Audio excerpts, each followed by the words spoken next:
उसे पहचान लेती है और उसी दिशा में हमला करती है। रुद्रम 2 मिसाइल को दुश्मन के एयर डिफेंस सिस्टम और रडार और कम्युनिकेशन सिस्टम और इलेक्ट्रॉनिक निगरानी नेटवर्क को खत्म करने के लिए बनाया गया है। ये एक साथ दो तरह के टारगेट्स पर निशाना लगा सकती है। रुद्रम 2 दो अलग अलग मोड में काम करती है। ग्राउंड अटैक मोड में मिसाइल दुश्मन के bunker, air strip, underground, aircraft hanger, radar और सैन्य ठिकानों पर यह सटीक हमला कर सकती है। एंटी रेडिएशन भूमिका में इसका प्रमुख टारगेट रडार स्टेशन, इलेक्ट्रॉनिक्स निगरानी केंद्र और कम्युनिकेशन और जैमिंग सिस्टम पर होता है। किसी भी देश की हवाई सुरक्षा काफी हद तक उसके रडार सिस्टम पर ही निर्भर करती है। रडार दुश्मन के विमान, मिसाइल और ड्रोन का पता लगाकर सेना को समय रहते चेतावनी देते हैं। तो रुद्रम 2 का जो मुख्य काम है वो रडार को ही खत्म करता है। रडार सिस्टम को खोजकर उसे नष्ट कर देता है और जब रडार और निगरानी उपकरण नष्ट हो जाते हैं तो दुश्मन की ताकत आधी हो जाती है। दुश्मन के लिए आसमान में हो रही गतिविधियों पर नजर रखना मुश्किल हो जाता है और फिर उसके बाद भारत की ब्रह्मोस जैसी मिसाइलें जो है वो अटैक के लिए तैयार हो जाएंगी। आमतौर पर जब दुश्मन को पता चलता है कि उसकी तरफ एंटी रेडिएशन मिसाइल आ रही है तो वो अपना रडार बंद कर देता है। ऐसा इसलिए किया जाता है ताकि मिसाइल को सिग्नल मिलना बंद हो जाए और वो लक्ष्य तक ना पहुंचे। लेकिन रुद्रम 2 जैसी आधुनिक मिसाइलों के सामने यह तरीका ज्यादा असरदार नहीं है। मिसाइल में मौजूद INS यानी कि इनर्शियल नेविगेशन सिस्टम और सैटेलाइट नेविगेशन तकनीक उसे लक्ष्य की आखिरी लोकेशन याद रखने में मदद करती है। यानी अगर दुश्मन आखिरी समय में रडार बंद भी कर दे तब भी रुद्रम 2 उसकी आखिरी लोकेशन तक पहुंचकर हमला कर सकता है। यह तकनीक इसमें लगाई गई। इसीलिए केवल रडार बंद कर देने से इस मिसाइल से बचना आसान नहीं होगा और यह भारत के दुश्मनों के लिए सीधा काल है। साल 2025 में भारत ने ऑपरेशन सिंदूर को अंजाम दिया था और यह पाकिस्तान में आतंकी ठिकानों पर भारत का सबसे बड़ा सैन्य ऑपरेशन था। साल 2025 में भारत का रक्षा बजट 6.81 लाख करोड़ रुपए था। लेकिन ऑपरेशन सिंदूर के बाद भारत ने रक्षा बजट की अहमियत को समझा और उसके बाद भारत ने अपने रक्षा बजट में भारी बढ़ोतरी की। साल 2026-27 के लिए भारत का रक्षा बजट 7.85 लाख करोड़ रुपए कर दिया गया, यानी पिछले साल के मुकाबले तकरीबन 16% की बढ़ोतरी की गई। साथ ही नए हथियार, मिसाइल, एयरक्राफ्ट, नेवल एसेट्स और आर्टिलरी के लिए बजट में 22% की बढ़ोतरी की गई। अब रक्षा बजट में बढ़ोतरी का असर भी साफ तौर पर दिख रहा है। केंद्र सरकार ने सैन्य कमांडर्स और सर्विस चीफ्स की खर्च करने की फाइनेंशियल पावर को काफी ज्यादा बढ़ा दिया है। इस नए फैसले से सेना के लिए अब हथियार और जरूरी सामान खरीदना बहुत आसान हो जाएंगे। अब इस नए नियम को delegation of financial powers for defence services 2026 का नाम दिया गया। रक्षा मंत्रालय के इस कदम से करीब 1.25 लाख करोड़ रुपए के प्रोजेक्ट्स को तेजी से पूरा किया जा सकेगा। इसके तहत अधिकारियों की खर्च करने की लिमिट को 100% तक बढ़ा दिया गया है। कुछ मामलों में यह लिमिट दोगुनी से ज्यादा हो गई है, यानी अब दुश्मन की एक गलती और उस गलती पर दोगुनी ताकत से पलटवार हो सकेगा। नए नियमों के मुताबिक आर्मी चीफ और एयर चीफ की फाइनेंशियल पावर काफी ज्यादा बढ़ चुकी है।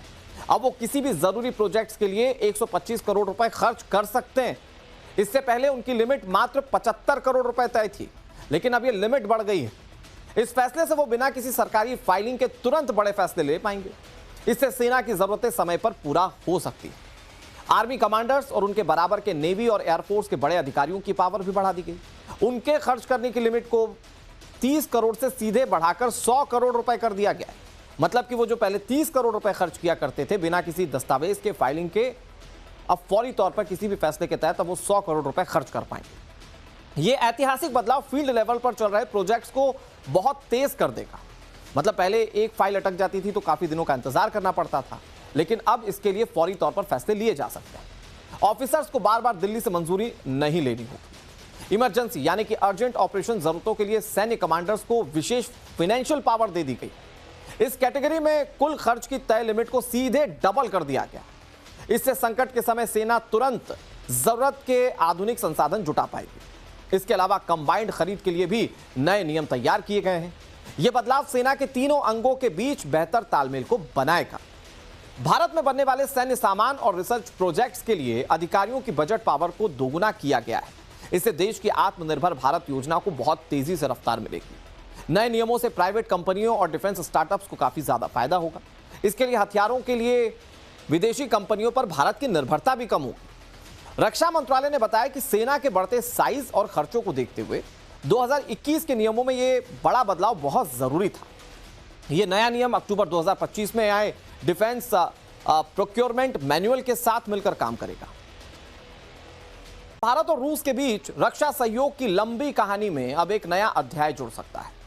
ब्रह्मोस सुपरसोनिक क्रूज मिसाइल और S-400 एयर डिफेंस सिस्टम के बाद रूस ने भारत को अपने सबसे आधुनिक 5वीं पीढ़ी के लड़ाकू विमान सुखोई 57 को लेकर बड़ा प्रस्ताव दिया। रूस के राष्ट्रपति व्लादिमीर पुतिन ने साफ साफ कहा है कि मॉस्को न केवल भारत को सुखोई 57 बेचने के लिए तैयार है, बल्कि जरूरत पड़ने पर इसके जॉइंट डेवलपमेंट पर भी काम कर सकता है। पुतिन ने याद दिलाया कि भारत लंबे समय से रूस के लड़ाकू विमान और हेलीकॉप्टर्स खरीदता रहा है। उन्होंने दावा किया कि सुखोई 57 भारत के सबसे आधुनिक और प्रभावी 5th जनरेशन फाइटर जेट्स में से एक है।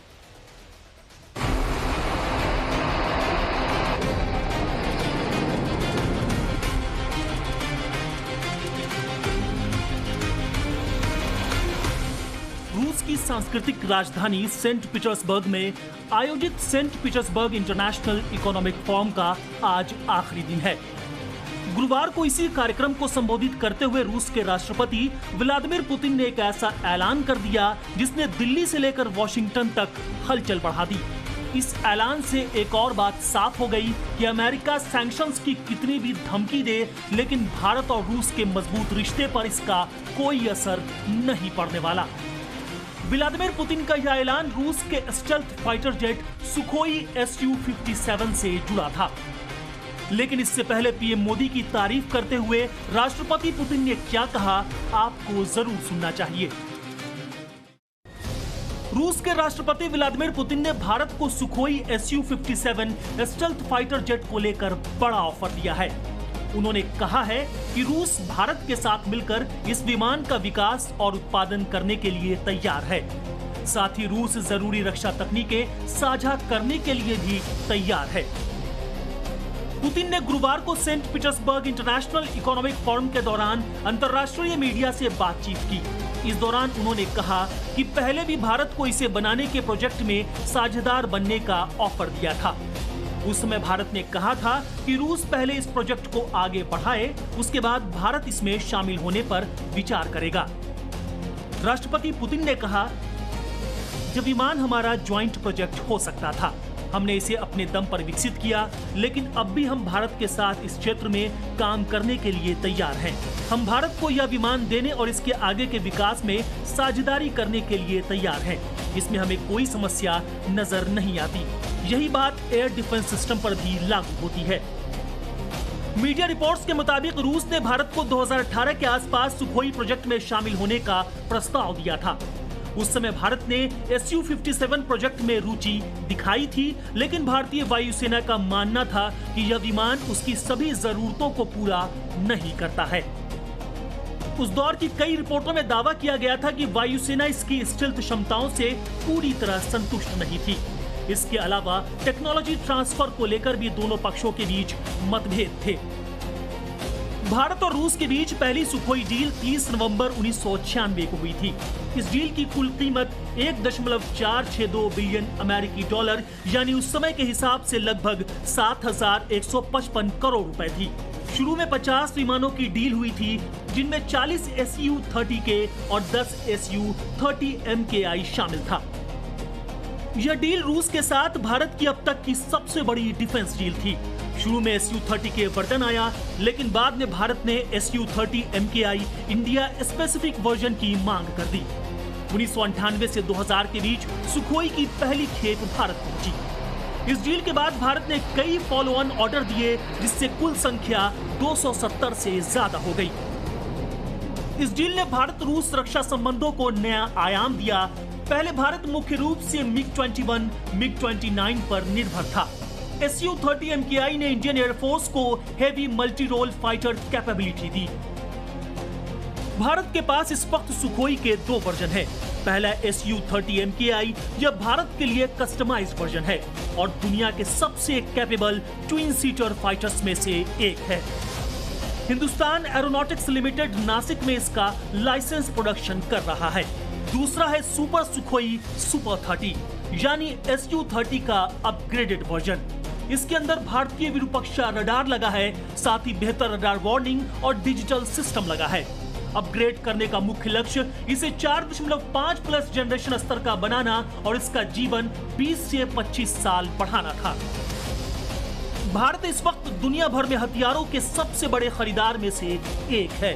गौरतलब है कि अमेरिकी राष्ट्रपति डोनाल्ड ट्रंप ने पिछले साल प्रधानमंत्री नरेंद्र मोदी की व्हाइट हाउस यात्रा के दौरान भारत को F-35 की पेशकश की थी।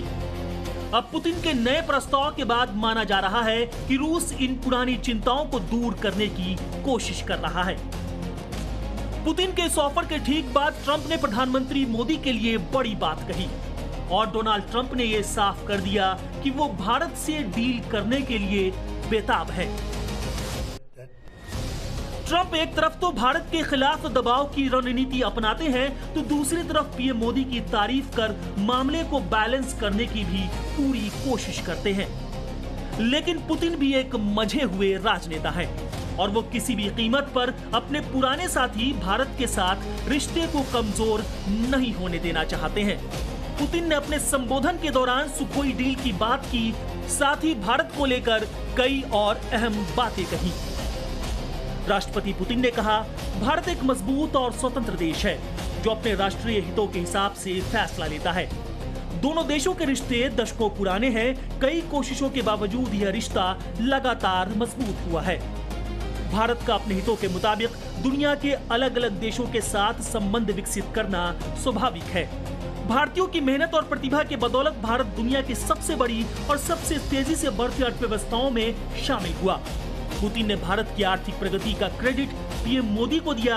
अनुमान है कि भारत रूस व्यापार आगे बढ़कर $100 अरब तक पहुंच सकता है। व्लादिमीर पुतिन की ये बातें और सुखोई 57 का ऑफर डोनाल्ड ट्रंप की चिंताओं को बढ़ाने के लिए काफी है। साथ ही ये बात भारत के दो पड़ोसी मुल्क पाकिस्तान और चीन की बेचैनी को सातवें आसमान पर ले जाएंगी।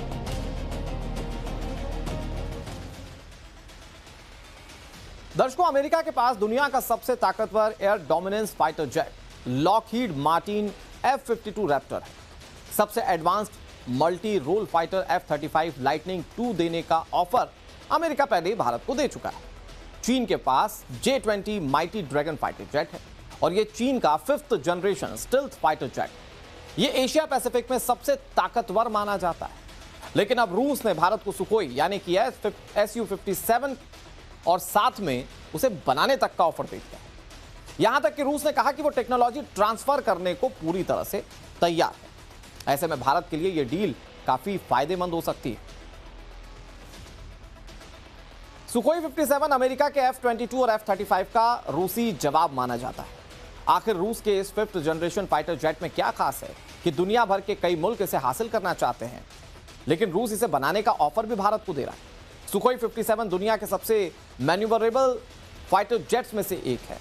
3D थ्रस्ट इंजन और रिलैक्स्ड स्टेबिलिटी डिजाइन की वजह से यह एक्सट्रीम मूवमेंट्स कर सकता है, जिसकी वजह से क्लोज कॉम्बैट में यह सुखोई 57 बेहद खतरनाक साबित हो जाता है। इसकी दूसरी सबसे खास बात यह कि सुपर क्रूज क्षमता वाला यह फाइटर जेट ये मैक 1.3 की स्पीड से ट्रैवल कर सकता है।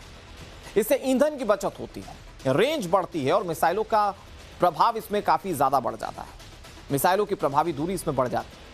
अधिकतम स्पीड इसकी मैक 2 मानी जाती है। सुखोई 57 के अंदर हथियार रखने की भी व्यवस्था है, जिसकी वजह से इसका रडार क्रॉस सेक्शन काफी ज्यादा कम है। यह एक साथ 60 टारगेट्स को ट्रैक कर सकता है और एक बार में उनमें से 16 पर हमले कर सकता है। इसके अंदर advanced sensor fusion, side looking radars और infrared search and track system लगे हुए हैं। इसकी ऑटोमेशन टेक्नोलॉजी से पायलट का वर्कलोड काफी ज्यादा कम हो जाता है। यह भारी हथियार ले जाने में सक्षम है। Long range air to air missile के साथ क्रूज मिसाइल और हाइपरसोनिक हथियार भी इसके माध्यम से ले जाया जा सकता है। ऐसे में भारत की डील इसके साथ होना और उसका भारत में बनना, यह भारत के लिए गौरवान्वित करने वाला क्षण है। लेकिन भारत अब सिर्फ विदेशी हथियारों पर निर्भर नहीं है। मोदी सरकार के सत्ता में आने के बाद भारत ने स्वदेशी तकनीक और स्वदेशी हथियारों पर तेजी से काम किया। हाल के दिनों में भारत ने advanced towed artillery gun system, directed energy laser weapon Durga MK2, Suryastra universal rocket launcher system बनाने में कामयाबी हासिल की है और अब भारत ने सिर्फ 4 दिनों पहले ही एंटी रेडिएशन मिसाइल रुद्रम 2 का सफल परीक्षण किया। यह टेस्ट वायुसेना की Su-30 MKI फाइटर जेट से किया गया था। यह मिसाइल हवा से जमीन पर 300 किलोमीटर की रेंज तक में दुश्मन को खत्म कर सकती है और यह भी भारत के लिए एक बहुत बड़ी उपलब्धि मानी जा रही है। दरअसल एंटी रेडिएशन मिसाइल ऐसी खास मिसाइल होती है जो मिसाइल दुश्मन के रडार और इलेक्ट्रॉनिक सिस्टम से निकलने वाले सिग्नलों को पकड़कर ठीक उनके ठिकाने तक पहुंच जाती है और फिर उसे नष्ट कर देती है। आसान शब्दों में समझें तो मिसाइल दुश्मन के रडार की आवाज सुनकर उसका पीछा करती है और जैसे ही रडार सिग्नल भेजता है मिसाइल उसे पहचान लेती है और उसी दिशा में हमला करती है। रुद्रम 2 मिसाइल को दुश्मन के एयर डिफेंस सिस्टम और रडार और कम्युनिकेशन सिस्टम और इलेक्ट्रॉनिक निगरानी नेटवर्क को खत्म करने के लिए बनाया गया है। ये एक साथ 2 तरह के टारगेट्स पर निशाना लगा सकती है। रुद्रम 2 2 अलग अलग मोड में काम करती है। ग्राउंड अटैक मोड में मिसाइल दुश्मन के bunker, air strip, underground, aircraft hanger, radar और सैन्य ठिकानों पर यह सटीक हमला कर सकती है। एंटी रेडिएशन भूमिका में इसका प्रमुख टारगेट रडार स्टेशन, इलेक्ट्रॉनिक्स निगरानी केंद्र और कम्युनिकेशन और जैमिंग सिस्टम पर होता है। किसी भी देश की हवाई सुरक्षा काफी हद तक उसके रडार सिस्टम पर ही निर्भर करती है। रडार दुश्मन के विमान, मिसाइल और ड्रोन का पता लगाकर सेना को समय रहते चेतावनी देते हैं। तो रुद्रम 2 का जो मुख्य काम है वो रडार को ही खत्म करता है। रडार सिस्टम को खोजकर उसे नष्ट कर देता है और जब रडार और निगरानी उपकरण नष्ट हो जाते हैं तो दुश्मन की ताकत आधी हो जाती है। दुश्मन के लिए आसमान में हो रही गतिविधियों पर नजर रखना मुश्किल हो जाता है और फिर उसके बाद भारत की ब्रह्मोस जैसी मिसाइलें जो हैं वो अटैक के लिए तैयार हो जाएंगी। आमतौर पर जब दुश्मन को पता चलता है कि उसकी तरफ एंटी रेडिएशन मिसाइल आ रही है तो वो अपना रडार बंद कर देता है। ऐसा इसलिए किया जाता है ताकि मिसाइल को सिग्नल मिलना बंद हो जाए और वो लक्ष्य तक ना पहुंचे। लेकिन रुद्रम 2 जैसी आधुनिक मिसाइलों के सामने यह तरीका ज्यादा असरदार नहीं है। मिसाइल में मौजूद INS यानी कि इनर्शियल नेविगेशन सिस्टम और सैटेलाइट नेविगेशन तकनीक उसे लक्ष्य की आखिरी लोकेशन याद रखने में मदद करती है। यानी अगर दुश्मन आखिरी समय में रडार बंद भी कर दे तब भी रुद्रम 2 उसकी आखिरी लोकेशन तक पहुंचकर हमला कर सकता है।